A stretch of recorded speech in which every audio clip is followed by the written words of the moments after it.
Let's welcome our legal power panel, former federal prosecutor Katie Cherkasky and former DOJ attorney Hans von Spakovsky. Katie, first to you. The Trump legal team just responded to the special counsel Jack Smith's request for a protective order from the judge. The judge had put that deadline at 5 o'clock for their response. The Trump team is saying what the special counsel is asking for in limiting and restricting Trump's social media posts is, quote, overbroad. It's basically an overreach. They're saying this is an irony, basically, Katie, because this is a case about First Amendment rights, and they're proposing a red line, which would basically shield genuinely sensitive information from the public view, as has been the case in past court orders of cases of this type. What do you think of all this, Katie? Well, I think that the Trump team's response is very reasonable. The judge has a lot to balance here because there is an interest in having as much of the trial public as possible. Obviously, Trump is still campaigning. He has a right to discuss some of these ongoing legal issues, which are a big part of his campaign, as we all know at this point.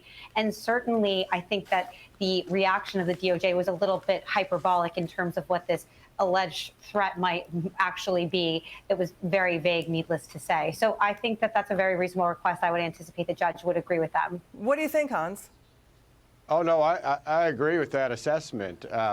Look, we're talking about basic First Amendment rights and the ability of the president to defend himself publicly against what I consider to be basically bogus criminal charges. And it would be, frankly, outrageous for the judge to put a gag order on Trump. Yeah, if there's very sensitive grand jury information that needs to be protected, that's one thing. But any kind of general order preventing him from speaking about this case, I think, would be very unconstitutional. Unconstitutional, and irony is it's about a First Amendment case, according to Trump's legal team, Katie. Well, of course, that is a significant consideration in that case, obviously.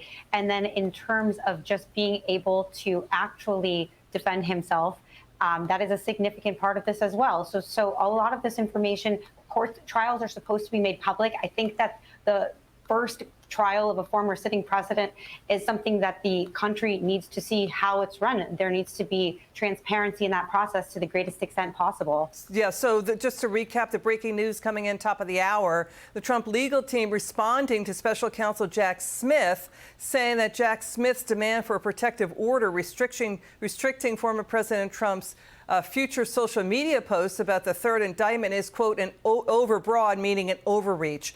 Hans, this news coming in, this puts a bullseye right on the Biden bribery allegations and a quid pro quo allegation involving then Vice President Biden, Hunter Biden, and Burisma. D.C. sources say that Biden insider Devon Archer actually said that Burisma executives specifically got Hunter Biden to call Joe Biden in December 2015. It was not some ambiguous phone call to D.C. and that Hunter said on the phone, Dad, they, meaning Burisma, they need our help because Burisma's chairman faced corruption probes. Is there a quid pro quo here, Hans? Is this enough to launch impeachment proceedings? Oh, I think it definitely is enough to launch an impeachment investigation. Because remember, years ago, Joe Biden bragged about the fact that he had used his power as vice president to threaten to withhold $1 billion from Ukraine unless they fired that specific prosecutor who was investigating Burisma. He's never given a really valid answer as to why the vice president of the U.S. would be concerned with a local prosecutor in Ukraine. And that shows that there's potential smoke here and really potentially a fire in these corruption allegations. You know, to what Hans just said, Katie, you know, Fox has obtained the 2011 letter from Biden insider Devon Archer, from then Vice President Biden to Devon Archer, thanking Archer for attending a business lunch with Hunter Biden. You know, Katie, the issue is it again shows how Biden systematically lies to the American people, that Biden did know all about Hunter Biden's deals to make money, where they were violating foreign lobbying laws. Biden got his house expenses paid for and more. GOP lawmakers say it was so blatant. They were so open about it because Biden didn't think he'd be the nominee. And then since then, it's been about the cover up. Oh, there's no question that President Biden has affirmatively lied to the American people about his knowledge of his son's business dealings and about whether his family ever received money from China, just to name two examples.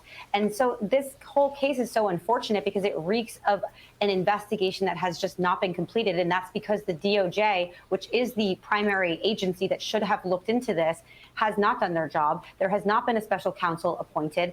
And there is so much mounting circumstantial evidence that I wouldn't be surprised if they actually do find a direct link to a bribery charge against him. Yeah, a quid pro quo. What Katie just said, to what Katie just said, Hans, IRS whistleblowers testified the government has been criminally investigating Hunter Biden for breaking foreign lobbying laws, not registering as a foreign agent. The allegation is Joe Biden, again, and his family profited off of breaking foreign lobbying laws. And we've got GOP presidential candidate Doug Burgum. He's criticizing ABC News for ignoring these scandals. Watch this. George, again, I just have to say, I just listened to 15 minutes of legal debate on this thing, and I'm sure you could run it again 7 by 24. But what I know is that I'm running against Joe Biden, and that's what we're going to be talking about. And of course, not to mention in the last 15 minutes of Hunter Biden or the laptop, Americans out there do concern. There are people on the ground that are not watching these Sunday programs that are saying, why is the DOJ defending Hunter Biden, and why are they attacking President Trump? It does seem political to people. What do you think, Hans?